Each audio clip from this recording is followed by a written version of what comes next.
This is WTAP News at 11. Good evening and thank you for joining us. I'm Phyllis Smith. A house fire happened on State Route 7 near New Matamoros and Newport this afternoon.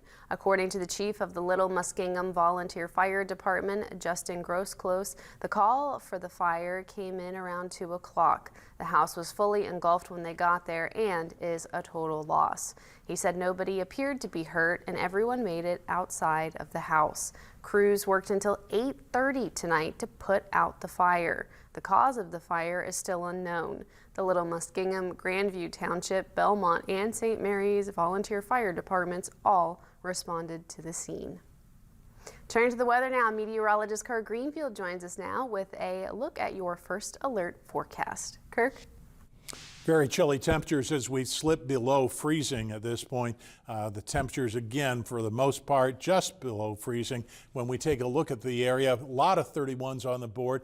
Athens is already reporting 23, which is almost 8 degrees colder. That seems a bit unusual. The Marietta Skycam, the Jan Dill's Marietta Skycam atop the Lafayette Hotel says it feels like 25 for us, but the temperature is 31. When you factor in the winds from the west at about 6 miles per hour, that's where you get that wind chill, and the relative humidity is 67%. Now, when we take a look at what we're watching, it'll be less windy as we go overnight, a quiet end to the week. But yes, we expect the 70s to arrive as quickly as next week. 70s for multiple days. But tonight we have to get through the overnight, and we're going to be holding around 30 degrees as the skies begin to cloud over all the way to about 6 a.m. So what will tomorrow bring to us? We'll take a look at that forecast when I return. Back to you. Thank you, Kirk. The Pleasants County Commission announced there has been progress in the grant process toward getting a water extension in Hebron. According to the president of the Pleasants County Commission, Jay Powell, the grant for the expansion to give 32 households a water supply was approved back in 2024. Hebron has been brought up for this issue before. There were attempts in 2012 and 2016 that failed to get state funding approval. Powell says with this grant, the people of Hebron will finally get the chance to have a water supply directly. We here in town take for granted sometimes our easy access to water. Those folks out there in that district in particular don't have clean drinking water. So we did some studies from the health department and determined that they would be a great candidate for water expansion, and we were blessed to receive this grant. And with our PSD working with the folks at the state level, we're able to get them water hopefully sooner than later. According to Tim Utt with Burgess and Nipol, they hope to open bids for the $1.85 million grant in the next 60 days. A Vienna kayak launch on the Ohio River at 12th Street has cleared the first hurdle to becoming a reality earlier this evening. A motion was brought up at the special council session to advance the project to the bidding phase. It passed 5-0. Councilman Henry Sasson abstained and Councilman Harry Ditzler was not at the meeting. Vienna Mayor Chad Emmerich says he is excited for this project to advance because many residents thought it was not a possibility. I am absolutely enthused about getting this project done. There's been so much conversation about a kayak launch in Vienna, and so many of our residents felt that this was a dead-end project. But by working together with our department heads and now our current city council, we have taken the next major step in being able to bring this great project to our city. Mayor Emmerich said the next step is working with the architects to get the plan out to bid as soon as possible. The Ohio Department of Transportation is celebrating Women in Construction Week. This is a week to honor women that are in a role that is primarily led by men. Katie Sayre is an engineer out of Meigs County and has been at her position at the Ohio Department of Transportation for the last 16 years. She said for her position, it does not matter if you are a man or a woman for the job, and she says she does not feel she's treated differently. She said she is the only woman that is an engineer out of District 10. District 10, I'm currently the only female out in construction as an engineer, but other districts have multiple females, and I meet them at different conferences and construction schools that we have. I interact with them some on a basis, but Here at District 10, I'm the only female in construction in the engineering role. There are other females in an inspector role. She said getting into civil engineering can involve all types of engineering like mechanical, electrical, and environmental engineering. A lawsuit was filed against the West Virginia Department of Human Services and 2 foster parents in Parkersburg. The wrongful death lawsuit filed on Thursday comes after a 3-year-old boy drowned in June 2024 while in the custody of his foster parents. In the complaint, the child, who was reportedly autistic and nonverbal and had a history of wandering from home, was under the care of his mother, Cheyenne Townsend, when he got out of their house in Ripley. The child was later found in a park by Ripley police. Townsend was arrested and her child was removed from her custody. That's when the child was placed with a family in Parkersburg who live near the Little Kanawha River.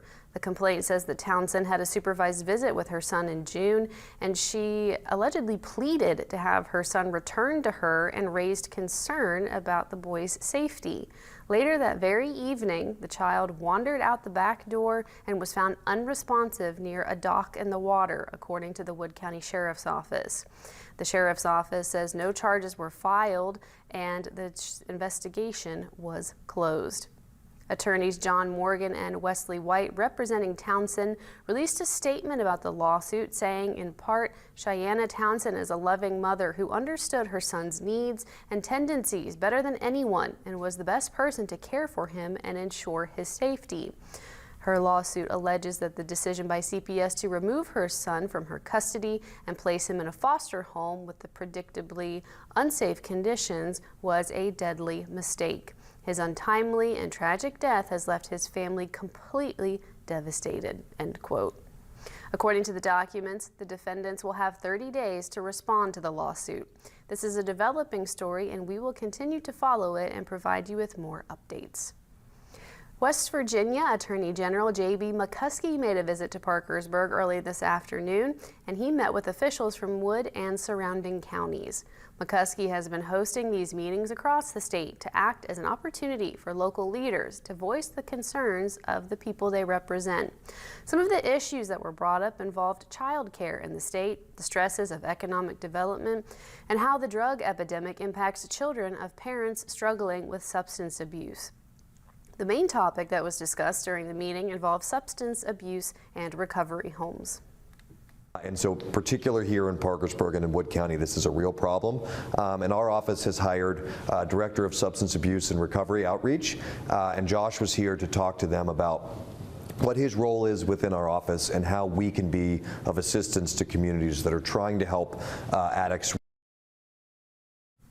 McCuskey says he is hopeful that meetings like this will help to build a bridge between local governments and the state government to help communities get what they need. Republican lawmakers are pushing the passage of the SAVE Act on Thursday. It's a bill they say will restore voter confidence. Others call it voter suppression. The SAVE Act, or Safeguard American Voter Eligibility, would require Americans to prove citizenship while registering to vote. This means showing a passport or birth certificate. According to the Center for American Progress, about 146 million Americans don't have a passport. It would also prevent about 69 million married women from voting who have a different last name than their birth certificate. Congressman Chip Roy of Texas says it will prevent fraud. It's critically important for people to believe in the integrity of elections so they'll even show up to vote. So it's important to do that now and get it done. I think when we've got the opportunity right now early in a new Congress. The bill passed the Republican-led House last year but stalled in the closely divided Senate. Roy hopes it will have better luck this time around. The Wood County Commission met this morning to hear updates from the coroner's office and began the process of preparing the county budget ahead of the next fiscal year. Wood County Coroner Mike St. Clair presented death statistics for the previous year. Some of the numbers he shared included 20 suicides, 46 overdose deaths, 3 homicides, and 17 motor vehicle deaths. The commissioners also heard budget presentations from Wood County Prosecutor Pat Lefebvre and Assessor John Kelly. Lefebvre said most of his budget requests are the same as last year's, with the exception of employee salaries. All of my lines, essentially, we've asked for the same amount of last year, except for salaries. We're asking for another 5% for both the prosecutors as well as the secretary line.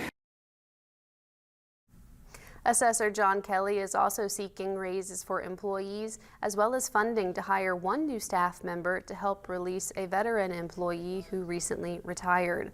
The commissioners also heard updates from the Mid-Ohio Valley Regional Airport and moved to give $30,000 to a project related to developing the airport. An emergency department nurse at WVU Medicine Camden Clark recently got a special award. Chase Graham UC there is a registered nurse at Camden Clark, and he got the Daisy Award. The Daisy Award was established in 1999 by the family of J. Patrick Barnes after he died from complications of an autoimmune disease. Nurses can be nominated by anyone, and in this case, Chase was nominated by a patient he helped in August 2024. Richard Kinney nominated Chase because he never left his side when he was sick. Honestly, I'm just blown away. Like I said, normally I don't get nominated or stuff like this, so I'm just kind of taking it all in, not really sure what to do. It's wild. It means a lot. It's really cool being recognized and stuff, but at the same time I feel like I was just doing the job I do every day. Congratulations, Chase. Still ahead, the Department of Veterans Affairs is planning an aggressive reorganization that includes cutting 80,000 jobs from the sprawling agency that provides health care for retired military members. That story is next at 11. Well, the snowfall of this morning has faded fast, and the Mid-Ohio Valley continues with windy and cold conditions overnight. That's next.